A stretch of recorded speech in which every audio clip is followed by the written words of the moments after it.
আসসালামু আলাইকুম রহমতুল্লাহ। আশা করি আপনারা সকলেই ভালো আছেন। আমি আসলাম আমার এক বোনের বাড়িতে। সেখানে আমার দুলাভাইয়ের বোনের বিবাহ হচ্ছে, দেখতে পাচ্ছেন।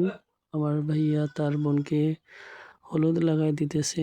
তো এখানে আমরা কিছুটা সময় অতিবাহিত করতেছি আমার যাইতে একটু দেরি হওয়ার কারণে। তো তারপর দেখেন যে আমরা এদিকে আসলাম যে সেখানে তারা হলুদ লাগাক, তো আমরা গরুটা জবাই করে নিই।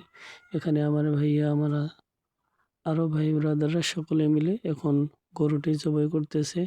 এই যে দেখেন বাবা কত বড় ছুরি নিয়ে গরুটাকে কতজন মিলে ধরে মাটিতে শোয়ানোর পরে এবার ছুরি চালাই দিতেছেন।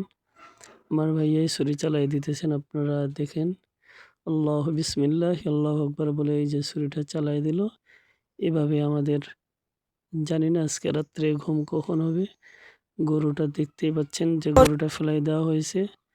তো এইভাবে এখন সারা রাত ধরে আজকে কাটাকাটির কাজ আছে, বিভিন্ন রকমের কাজ করতে হবে।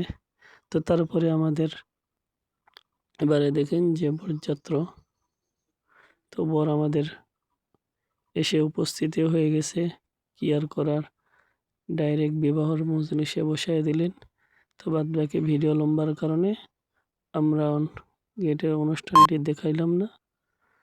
তো এভাবে চলতেছেন আমাদের ঘটক সাহেব, বিবাহ পড়াইতেছেন।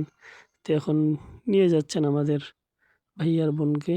দেখেন কত সুন্দর একটা ফুটফুটে কন্যা পেয়েছে, তিনি একটা জামাই পেয়েছেন। এখন বাড়িতে যেভাবে বিদায় দেওয়া হয়, তোর ওই চাঁদ বদন হলুদ লাগাইয়া কন্যা রে যাবি রে।